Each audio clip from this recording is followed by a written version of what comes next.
আসসালামু আলাইকুম প্রিয় শিক্ষার্থীরা, সকলে কেমন আছো? আশা করি সকলে অনেক ভালো আছো। আজকে আমরা তোমাদের একাদশ দ্বাদশ শ্রেণীর যে আইসিটি বইটি রয়েছে সেই আইসিটি বইয়ের 3য় নম্বর অধ্যায়টি জাস্ট কমপ্লিট করব। আমাদের এই অনলাইন ক্লাসের পাশাপাশি আমাদের একটা জাস্ট অফলাইন একটা ব্যাচ রয়েছে।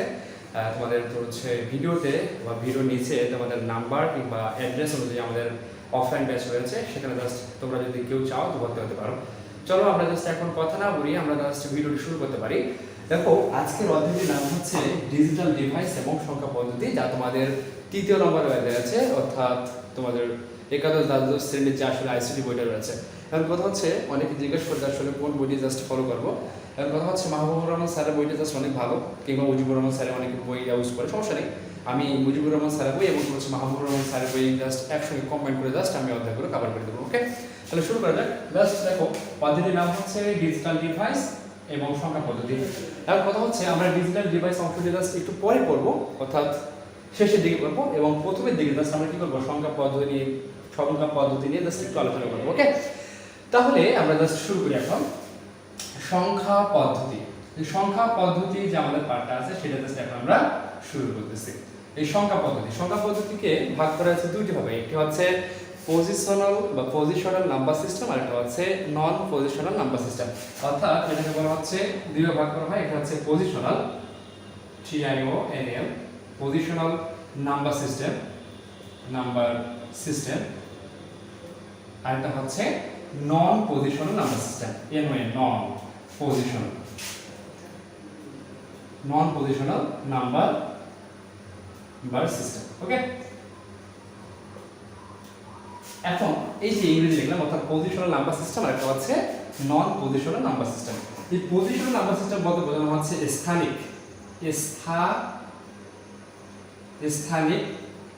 সংখ্যা পদ্ধতি, আর নন পজিশনাল নাম্বার সিস্টেমের অর্থ হচ্ছে অস্থানিক সংখ্যা পদ্ধতি। স্থানিক সংখ্যা পদ্ধতি লেখা নাম থেকে কমেন্টে দাও। দেখো, একটা হচ্ছে পজিশনাল নাম্বার সিস্টেম অর্থাৎ স্থানিক সংখ্যা পদ্ধতি, আর একটা হচ্ছে নন পজিশনাল নাম্বার সিস্টেম অর্থাৎ অস্থানিক সংখ্যা পদ্ধতি। এই পজিশনাল নাম্বার সিস্টেমটা আসলে কি, অর্থাৎ যে সংখ্যা পদ্ধতিতে তোমাদের স্থানীয় মান থাকবে। এখন কথা হচ্ছে, স্থানীয় মান বলতে কি বোঝাচ্ছে? স্থানীয় মান তোমরা জাস্ট ক্লাস 6 কিংবা 7 কিংবা হচ্ছে 4 টু 5 এ জেনেছো যে একক, দশক, শতক, হাজার, অযুত, লক্ষ, এগুলো হচ্ছে আমাদের কি একটা স্থানীয় মান। অর্থাৎ তুমি যে সংখ্যাগুলোতে দেখতে পাবে, যে আসলে যে সংখ্যা পদ্ধতিতে তুমি দেখতে পাবে স্থানীয় মান আছে, স্থানীয় মান তুমি জাস্ট জাজ করতে পারতেছো, কল্পনা করতে পারতেছো, কিংবা স্থানীয় মান আছে, এরকম যে সংখ্যাগুলো সবগুলো হচ্ছে আমাদের কি স্থানিক সংখ্যা পদ্ধতি। আর যে সংখ্যা পদ্ধতিতে তোমাদের কি নাই, কোনো স্থানীয় মান নেই, সেটা হচ্ছে আমাদের কি অস্থানিক সংখ্যা পদ্ধতি বা নন পজিশনাল নাম্বার সিস্টেম। কথা হচ্ছে, একটা জাস্ট উদাহরণ না দিলে তো ক্লিয়ার হবে না। পজিশনাল নাম্বার সিস্টেম বলতে বোঝাচ্ছে আমরা জাস্ট যে সচরাচর নাম্বারগুলো ব্যবহার করে থাকি, যেমন 1, 2, 100, 200, 1000, 2000, 1200, 1400, এই সংখ্যা পদ্ধতি, অর্থাৎ এই সংখ্যাগুলো হচ্ছে আমাদের কি পজিশনাল নাম্বার সিস্টেম বা স্থানিক সংখ্যা পদ্ধতি। যদি আমি দেখি যে আসলে 125, এই যে 125 সংখ্যাটা আমি লিখলাম, এইটা হচ্ছে আমাদের স্থানিক সংখ্যা পদ্ধতি। এখন কথা হচ্ছে, অনেকে জিজ্ঞাসা করতে পারেন যে আসলে এই 125 কি হবে আমাদের পজিশনাল নাম্বার সিস্টেম বা স্থানিক সংখ্যা পদ্ধতি হতে পারে, তাই না? আচ্ছা, দেখি একটু, জাস্ট আমি যদি 125 কে নেই, 125 ক্ষেত্রে এটা হচ্ছে আমাদের 5টা কোন ঘরে আছে, এককের ঘরে আছে। তাহলে জাস্ট আমি কি লিখব, 5 গুণন 10 টু দি পাওয়ার কি দেব, 0, 4 এর পাওয়ার 0, অবশ্য প্রথমে যেটা আছে 0, 1 এবং 2। এর কথা হচ্ছে 5 এর সঙ্গে কি হলো, যে একক, অর্থাৎ 5 এর সঙ্গে 10 এর পাওয়ার 0 দিলাম। এবার দেখো তারপরে কত আছে, 2 আছে, 2 গুণন কত, 10 এর পাওয়ার হচ্ছে 1। তাহলে কত হচ্ছে, এখানে আমার কত 5, আর এখানে আছে আমাদের কত 20। এবারে কত হচ্ছে 1 না, জাস্ট 1 সাথে গুণ অবস্থা থেকে 10 টু দি পাওয়ার 2, আমরা অবশ্য কত 100। তাহলে জাস্ট এই যে 5, 20 এবং 100 এই সংখ্যাগুলোকে জাস্ট আমরা কি করব, এখন যোগ করে দেব। আচ্ছা, ঠিক আছে, তাহলে 100 প্লাস 20 প্লাস 5, তাহলে কত হচ্ছে বলতো 125। কিন্তু 125 কি আমাদের মিলে গেল? অবশ্যই মিলে গেল। তার মানে আমরা জাস্ট এই সংখ্যায় অর্থাৎ 125 আমরা কি করতে পারতেছি, যে আসলে স্থানীয় মানটা জাস্ট কাজ করতে পারতেছি, স্থানীয় মান আছে, এটা জাস্ট কল্পনা করতে পারলাম, দেখতে পারলাম। তার মানে এই 125 হচ্ছে আমাদের পজিশনাল নাম্বার সিস্টেম বা স্থানিক সংখ্যা পদ্ধতি। এরকম তোমাদের যে আসলে সচরাচর যে আমরা নাম্বারগুলো ব্যবহার করে থাকি, যেমন 125, তারপরে হচ্ছে 160, তারপর হচ্ছে 1200, 1400, 2000, 1000, যাবতীয় সংখ্যাগুলো সবগুলো হচ্ছে আমাদের কি যে পজিশনাল নাম্বার সিস্টেম বা স্থানিক সংখ্যা পদ্ধতির আওতাভুক্ত। একটা বিষয় তোমাদের জানতে হবে যে আমাদের এই অধ্যায়ে যেটা মেইন টার্ম অর্থাৎ সংখ্যা পদ্ধতির, অর্থাৎ বাইনারি, অক্টাল, হেক্সাডেসিমাল এবং দশমিক, এই সংখ্যাগুলো সবগুলো হচ্ছে আমাদের কি পজিশনাল নাম্বার সিস্টেমের আওতাভুক্ত। তোমাদের এমসিকিউ থাকবে যে আসলে নিচের কোনটি পজিশনাল নাম্বার সিস্টেমের আওতাভুক্ত, কোনটি? অবশ্যই জাস্ট মনে রাখবে যে আসলে আমাদের যে স্বাভাবিক সংখ্যাগুলো জাস্ট আমরা ব্যবহার করে থাকি সবগুলো হচ্ছে আমাদের স্থানিক বা পজিশনাল নাম্বার সিস্টেমের আওতাভুক্ত, এবং তোমার বাইনারি, অক্টাল, দশমিক এবং হেক্সাডেসিমাল সবগুলো হচ্ছে আমাদের কি এই পজিশনাল বা স্থানিক নাম্বার সিস্টেমের আওতাভুক্ত। কারণ কথা হচ্ছে অনেকে বলবে যে আসলে ভাই তাহলে আমরা তো পজিশনাল নাম্বার সিস্টেম বুঝতে পারলাম, স্থানিক সংখ্যা পদ্ধতি বুঝতে পারলাম, কিন্তু কথা হচ্ছে এখন অস্থানিক সংখ্যা পদ্ধতি জাস্ট কয়েকটা উদাহরণ, তাই না? আচ্ছা বিষয় দেখো, আমরা যখন রোমান চিহ্ন লিখি, রোমান চিহ্নের ক্ষেত্রে দেখো, রোমান চিহ্ন হচ্ছে আমাদের কি বা রোমান সংখ্যা পদ্ধতি হচ্ছে আমাদের নন পজিশনাল সংখ্যা পদ্ধতির আওতাভুক্ত। রোমান সংখ্যা পদ্ধতি, রোমান সংখ্যা পদ্ধতি হচ্ছে সবগুলো হচ্ছে কিনা রোমান সংখ্যা পদ্ধতি হচ্ছে আমাদের নন পজিশনাল সিস্টেমের আওতাভুক্ত। এখন রোমান সংখ্যা পদ্ধতির ক্ষেত্রে জাস্ট কি হবে, দেখবে যে আসলে রোমান সংখ্যা পদ্ধতিতে কোনো মানে স্থানীয় মান থাকবে না, একক, দশক, শতক এগুলো কিন্তু কল্পনা করা যাবে না, তুমি জাস্ট বাস্তবে দেখতে পারবে না। এখানে কি আছে, তার মানে অবশ্যই সেই রোমান সংখ্যা পদ্ধতিতে আমাদের স্থানীয় মান নাই। কেমন স্থানীয় মানে একটু জাস্ট দেখি। দেখো আমি যদি এরকম লিখি যে আসলে আই মানে কি অবশ্যই 1, ভি মানে হচ্ছে 5, তারপরে আইএক্স মানে কি অবশ্যই 9। জাস্ট আমরা এই আইএক্সটা নিয়ে জাস্ট কল্পনা করি, আইএক্সটা মানে কি, আইএক্সটা মানে হচ্ছে আমাদের 9। আচ্ছা ঠিক আছে, এই আইএক্সটা নিয়ে জাস্ট একটু কল্পনা করি, আইএক্স এটা মানে জাস্ট আমরা বুঝি কি 9, কিন্তু কথা হচ্ছে জাস্ট একটু স্থানীয় মান কল্পনা করো তো। এক্স মানে কি, এক্স মানে হচ্ছে আমাদের কত 10, তাহলে 10 দিলাম, 10 গুণ আমাদের প্রথমে যেটা আছে 10 এর উপর 0, তার মানে কত বলো তো, অবশ্যই 10 হবে। এরপরে আই মানে কত, আই মানে তো অবশ্যই 1, তাহলে 1 দিলাম, তারপরে কত 10 এর উপর পাওয়ার 1 দেব, তাহলে এখানে মানটা কত বের হবে, এটা মান বের হবে আমাদের কত 10। তাহলে 10 আর 10 আমরা যদি যোগ করি তাহলে পাবো 20, কিন্তু কথা হচ্ছে 10 এবং 10 স্থানীয় মান ব্যবহার করে আমি তার পাইলাম অ্যান্সার 20, কিন্তু আমাদের আইএক্স মানেটা আমাদের কি বোঝাচ্ছে 9। তাহলে কি এখানে সংখ্যা পদ্ধতি থাকলো, মানে সংখ্যা পদ্ধতি বলতেছি সরি, এখানে কি স্থানীয় মান থাকলো না, এখানে স্থানীয় মান পাওয়া যাবে না।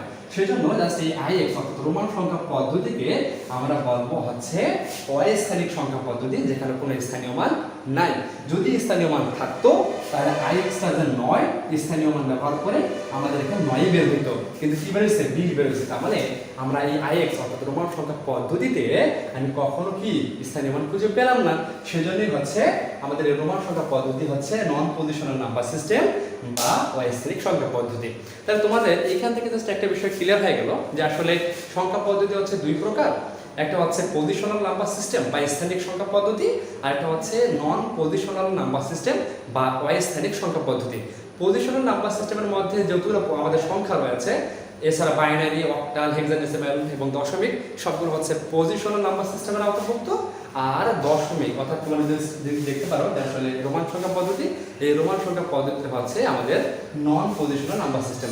তোমাদের এই অধ্যায়ে জাস্ট কি পজিশনাল নাম্বার সিস্টেম অর্থাৎ স্থানিক সংখ্যা পদ্ধতি নিয়ে, অর্থাৎ বাইনারি, অক্টাল, হেক্সাডেসিমাল এবং হচ্ছে দশমিক এই সংখ্যা পদ্ধতি নিয়ে জাস্ট আলোচনা করা হয়েছে।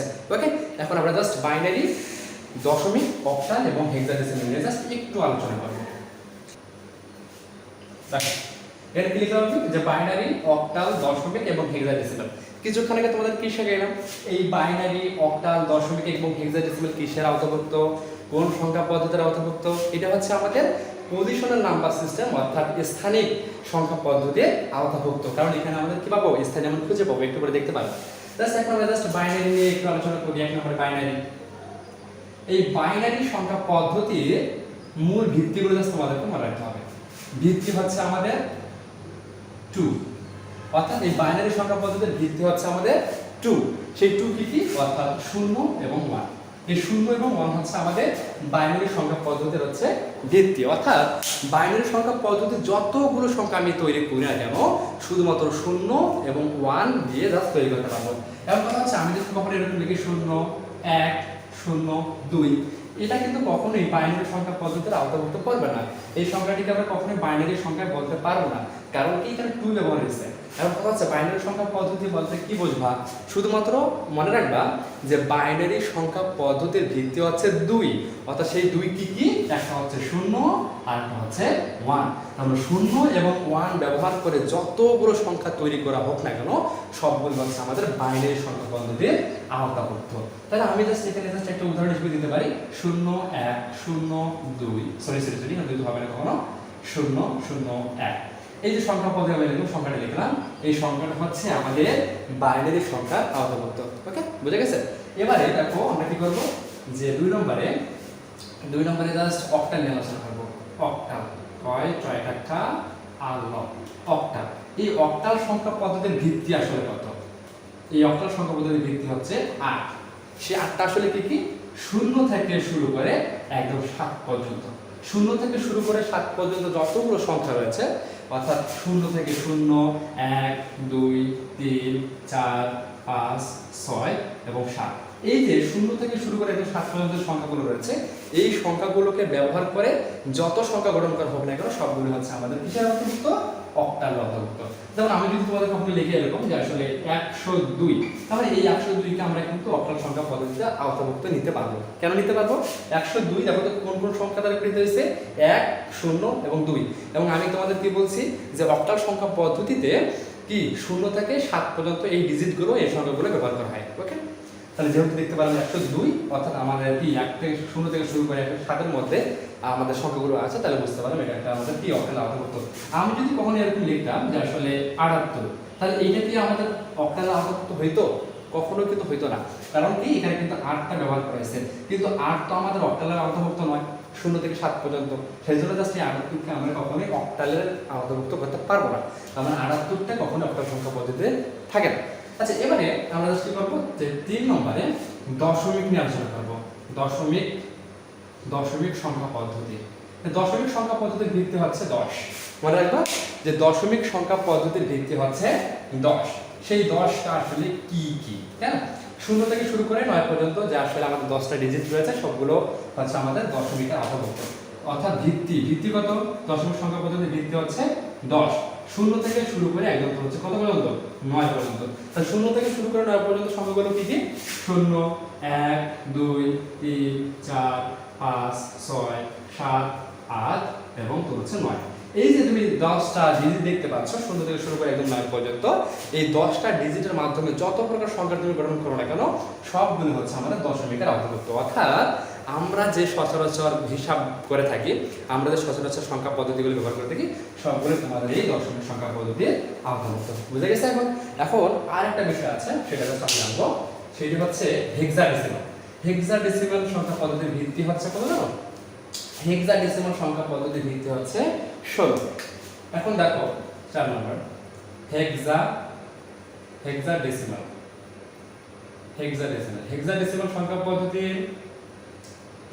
সংখ্যা পদ্ধতির ভিত্তি হচ্ছে আমাদের কত? 16। ভিত্তি হচ্ছে 16। সেই 16টা আসলে কি কি দেখো, 0 থেকে শুরু করে 9 পর্যন্ত এখানে কয়টা, 10টা।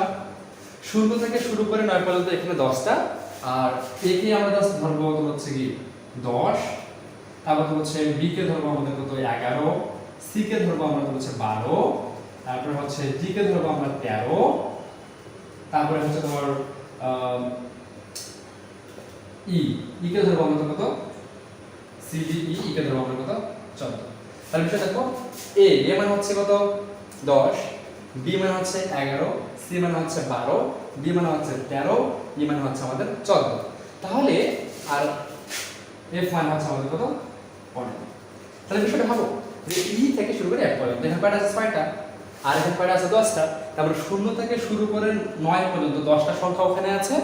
আর এখানে কি এ মানে হচ্ছে 10, বি মানে হচ্ছে 11, সি মানে হচ্ছে 12, তারপর ডি মানে হচ্ছে 13, ই মানে হচ্ছে 14 এবং এফ মানে হচ্ছে আমাদের 15। এই যে সংখ্যাগুলো, এই সংখ্যাগুলোকে নিয়ে তুমি যদি জাস্ট কোনো সংখ্যা গঠন করো তাহলে সেটি হবে আমাদের হেক্সাডেসিমালের আওতাভুক্ত। জাস্ট এখন আমরা জাস্ট একটা উদাহরণ হিসেবে দেখি যে আসলে হেক্সাডেসিমাল আমরা তৈরি করতে পারি কিনা। দেখো আমি যদি এরকম লিখি যে আসলে এ এবং 5, তাহলে এই যে এ এবং 5 লিখলাম, এ মানে কি বোঝাচ্ছে 10, আর 5 তো 5 এ 0 থেকে 9 এর মধ্যে আছে, ডিজিটের মধ্যে আছে। তাহলে এই যে a এবং 5 এটাকে আমরা হেক্সাডেসিমাল সংখ্যা পদ্ধতিতে নিতে পারবো। বুঝে গেছে? তার মানে জাস্ট তোমাদেরকে জাস্ট একটু কথা মাথায় রাখতে হবে, সেটা হচ্ছে যে বাইনারি সংখ্যা পদ্ধতির ভিত্তি হচ্ছে দুই, একটা হচ্ছে 0 এবং 1। 0 এবং 1 এর দ্বারা যতগুলো সংখ্যা গঠন করা যাক না কেন সবগুলো হচ্ছে বাইনারি সংখ্যা পদ্ধতির আওতাভুক্ত। আর এবার অক্টাল সংখ্যা পদ্ধতির ভিত্তি হচ্ছে 8, অর্থাৎ 0 থেকে শুরু করে 7 পর্যন্ত সংখ্যাগুলো ব্যবহার করে যে আমাদের সংখ্যা গঠিত হবে সেগুলো হচ্ছে অক্টাল আওতাভুক্ত। তারপরে হচ্ছে দশমিক, অর্থাৎ 0 থেকে শুরু করে 9 পর্যন্ত, অর্থাৎ 10টা সংখ্যা, অর্থাৎ মানে দশমিক সংখ্যা পদ্ধতির ভিত্তি হচ্ছে কত? 10, অর্থাৎ 0 থেকে শুরু করে 9 পর্যন্ত সংখ্যাগুলি ব্যবহার করে আমরা যে সংখ্যাগুলো গঠন করতে পারবো সবগুলো হচ্ছে আমাদের কি দশমিক সংখ্যা পদ্ধতির আওতাভুক্ত। আর এটা আছে হেক্সাডেসিমাল। হেক্সাডেসিমালের ভিত্তি কত? 16, তাহলে 0 থেকে 9 পর্যন্ত এখানে 10টা, আর a মান হচ্ছে 11, b মান হচ্ছে 12, c মান হচ্ছে 13, d মান হচ্ছে কি 14, e মান হচ্ছে 15 এবং f মান হচ্ছে আমাদের 16। বুঝে গেছে? এখন এখান থেকে জাস্ট আমাদের সরি d মান হচ্ছে 13, e মান হচ্ছে 14 আর f মান হচ্ছে আমাদের 15। এই যে বিষয়গুলো, এই যে আমাদের সংখ্যাগুলো নিয়ে জাস্ট যেটা গঠিত হবে সেটা হচ্ছে আমাদের হেক্সাডেসিমালে অন্তর্ভুক্ত। আচ্ছা, আজকে এই পর্যন্ত আমরা জাস্ট এই ক্লাসটা রাখলাম, যে পরবর্তী ক্লাসে আমরা জাস্ট কি করবো, যে এই যে আমাদের দশমিক, বাইনারি, অক্টাল, হেক্সাডেসিমাল এই সংখ্যা পদ্ধতির রূপান্তর দেখবো, অর্থাৎ বাইনারি থেকে হচ্ছে অক্টালে কীভাবে যায়, অক্টাল থেকে কীভাবে বাইনারিতে নিয়ে আসে, কিংবা হেক্সাডেসিমাল থেকে কীভাবে বাইনারিতে নিয়ে আসে, জাস্ট এরকম সংখ্যা পদ্ধতির এক্সচেঞ্জ অর্থাৎ চেঞ্জগুলো জাস্ট আমরা নিয়ে আলোচনা করবো পরবর্তী ক্লাসে। তাহলে আজকে এ পর্যন্তই। ভিডিওটি যদি ভালো লেগে থাকে তাহলে অবশ্যই লাইক কমেন্ট করে পাশে থাকবা, এবং কোনো যদি ভুল ত্রুটি হয়ে থাকে কিংবা তোমাদের কোনো কিছু জানার যদি থাকে তাহলে অবশ্যই কমেন্ট বক্সে জানিয়ে দেবা। ধন্যবাদ সকলকে।